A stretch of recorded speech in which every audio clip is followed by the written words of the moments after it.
तो सत्ता की शुरुआत करते हैं और सबसे पहले बांग्लादेश वाली कुंजी, जिसमें बम, गोली और आग है। तो ये वीडियो ट्रेलर बांग्लादेश का है, जहां एक फैसले के बाद यूनुस की सत्ता हिल गई। एक फैसले के बाद शहर शहर आगजनी हो रही है, बम विस्फोट हो रहे हैं, हालात आउट ऑफ कंट्रोल हो रहे हैं। बांग्लादेश में अचानक फिर से गृह युद्ध जैसे हालात हो गए। एक तरफ शेख हसीना के समर्थक हैं और दूसरी तरफ शेख हसीना के विरोधी। ये तस्वीरें यूनुस की चुनौती और चिंता को बताने के लिए काफी हैं। ये तस्वीरें बांग्लादेश के बिगड़े हालात को बयान करने के लिए काफी हैं। वैसे तो जब से बांग्लादेश में सत्ता परिवर्तन हुआ है, वहां से आए दिन ऐसी तस्वीरें आती रहती हैं, लेकिन इस बार मामला ज्यादा गंभीर हो चुका है। पिछले कुछ घंटों से हो रहे प्रदर्शन की तात्कालिक वजह है बांग्लादेश की इंटरनेशनल क्राइम्स ट्रिब्यूनल का वो फैसला जिसमें वहां की पूर्व प्रधानमंत्री शेख हसीना को मृत्यु दंड दिया गया।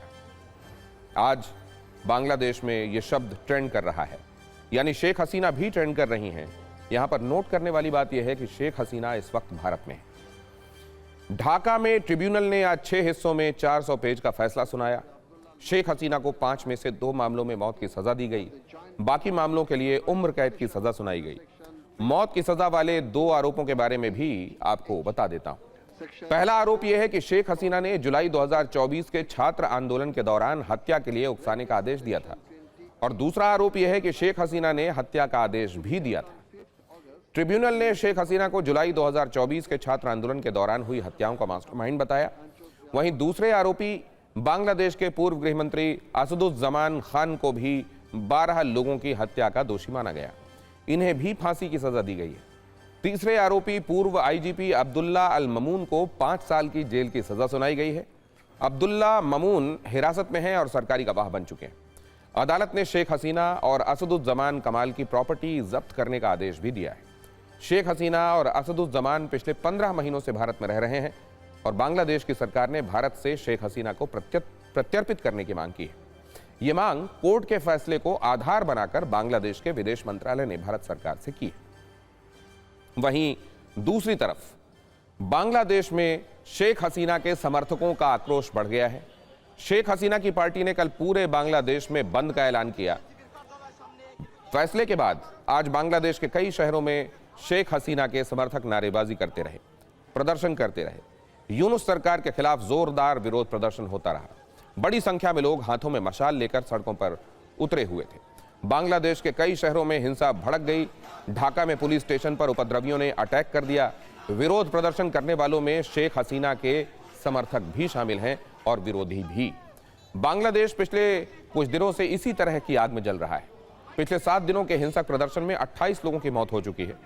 अब अदालत के फैसले के बाद स्थितियां और भी गंभीर हो गई हैं।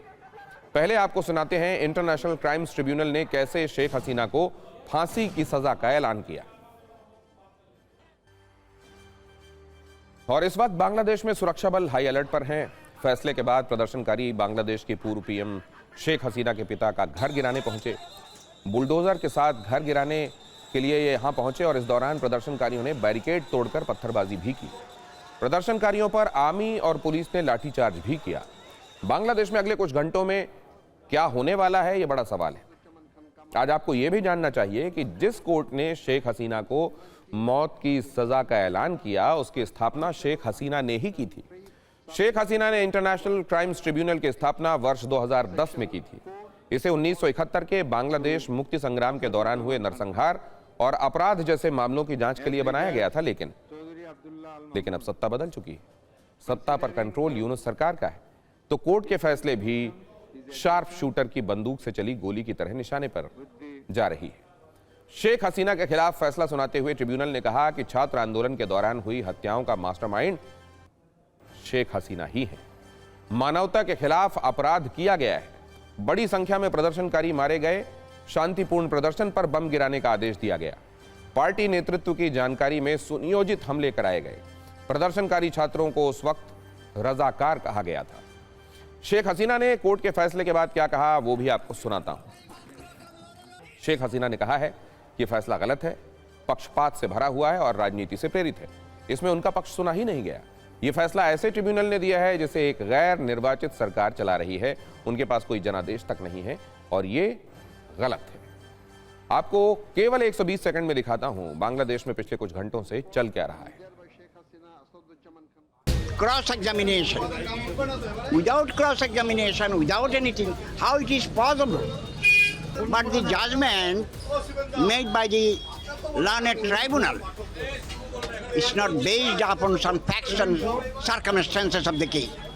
So, my humble submission to the appellate court, to the appellate division or appellate court, to scrutinize the matter, and that should be done immediately. It doesn't come as a surprise, but in terms of how it has been justified, because you know what Sheikh Hasina has also said, that it is very regrettable, it is very tragic that all these deaths have taken place, but that she had no personal role, no individual role to play in that, in any of that.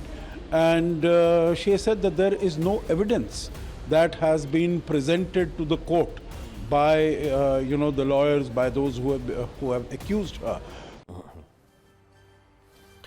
Bangladesh में शेख हसीना के खिलाफ अत्याचार, आदेश और फैसले की कहानी लंबी है। आपको दो तस्वीरों से यह बताता हूं कि शेख हसीना कई मुश्किलों को मात देकर सत्ता के शीर्ष तक पहुंची थी और आज वो न सिर्फ सत्ता से बेदखल हैं बल्कि उनके लिए फांसी की सजा का ऐलान भी कर दिया गया है। पहली तस्वीर आज के ट्रिब्यूनल की है जिसमें शेख हसीना को फांसी की सजा का ऐलान हुआ, मृत्यु दंड सुनाया गया उन्हें दोषी मानते हुए।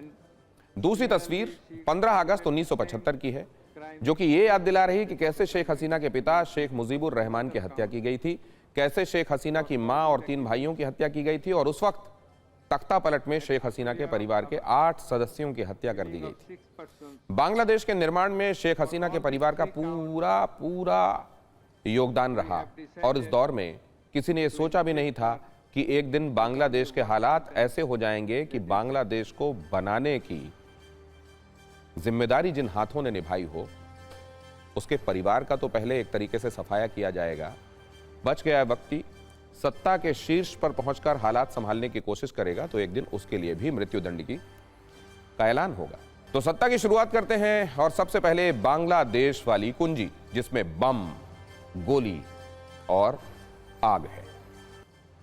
तो ये वीडियो ट्रेलर बांग्लादेश का है जहां एक फैसले के बाद यूनुस की सत्ता हिल गई। एक फैसले के बाद शहर शहर आगजनी हो रही है, बम विस्फोट हो रहे हैं, हालात आउट ऑफ कंट्रोल हो रहे हैं। बांग्लादेश में अचानक फिर से गृह युद्ध जैसे हालात हो गए। एक तरफ शेख हसीना के समर्थक हैं और दूसरी तरफ शेख हसीना के विरोधी।